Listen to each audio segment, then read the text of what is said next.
In 1966, your Uncle Walt died. How did his death affect you and the company and your father? You know, what happened then? Well, it was, of course, a gigantic shocker because although I think there were some of us who knew Walt was not doing real well, I don't think anybody really, including my dad, up until about 3 months before he died, really had a sense that he had a fatal cancer. He was, of course, I mean, if you looked at him into the context of what we all know today about smoking, and I was one of those too, by the way.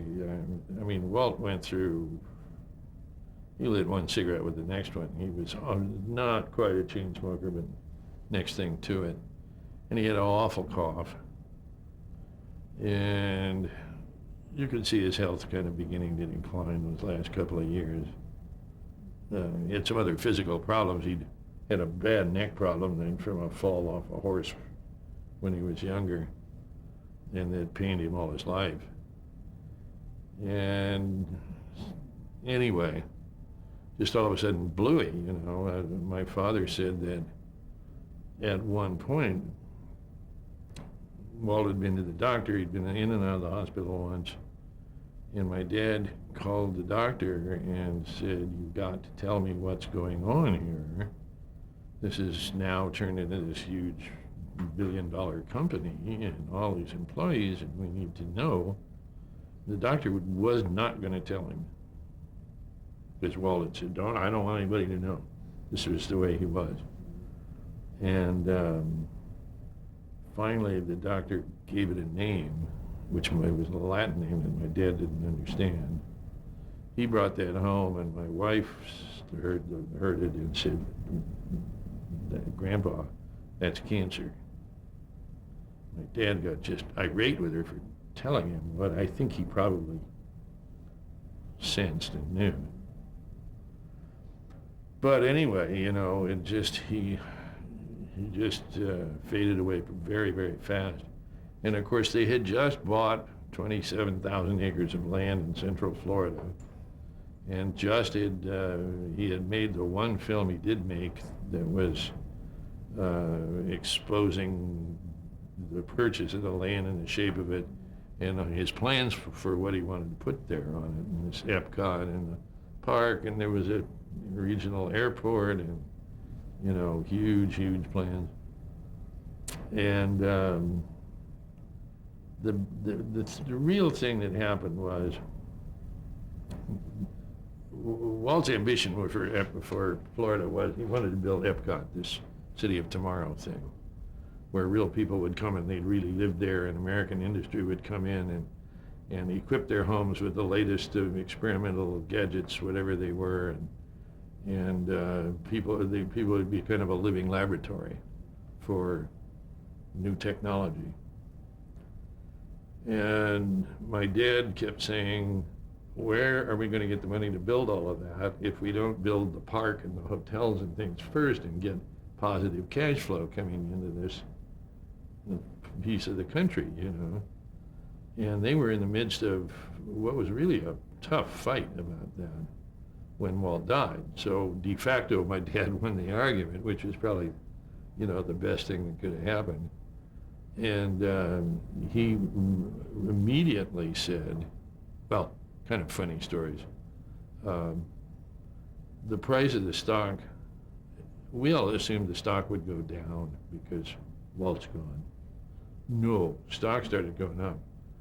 And because everybody assumed that now the company would be for sale, because what is it without Walt? Sell it for the inherent values of all of the library and that stuff. My father's absolutely would not negotiate with anybody about this idea. And in fact, it got to where the president of, I think, Westinghouse called his office once wanting to talk to him, and his secretary said, "The company is not for sale," and hung up on him. So it's the way it got. And Dad just made up his mind that there were plans there to build this park. and 2 hotels and the monorails and and all the land development that went with that. And by God, that's what he was going to do, and he was going to name it Walt Disney World, not just Disney World, which was the original name for it, in honor of his little brother. And so for the next 5 years, my dad financed it. He got it open on day one, over $550 million invested, and the company had no debt as a result. I always thought that was one of the most amazing feats, of business legerdemain that anybody ever pulled off. And it was a big hit. We used to kid my dad, that you're going to probably curl up your toes when this thing opens. And sure enough, 3 months later, he had a massive cerebral hemorrhage. Do you think he was gone. Do you think it was because of all the hard work he'd put into carrying on Walt's dream for the park? They had always had this arm's length deal where Walt's the creative guy and Dad's the business guy, and never the twain shall meet, and Dad says, I'll get you the money, but you make the creative decisions. And now all of a sudden, here's Dad over here, and he's got to make these creative decisions. He kept saying, I'm not making creative decisions all the way. He said that, and of course he did. You can't say, well, we'll put it here or here. Well, here. I mean, that's a creative decision. Right? And it took its toll on him. And there were a few business relationships that went a little sour because people tried to take advantage of him in some way, and I think he was hurt by that. And at the same time, we had a 14-year-old son who went head first off the roof of our house in the middle of the night. Ended up in the hospital. He's fine, but he went up in the hospital with a massive skull fracture and a concussion in a coma for 10 days. And that happened right in the middle of all of this, right at the very end too. And I know Dad was over at that hospital every day, every morning, every evening to see the kid, and the kid was incoherent for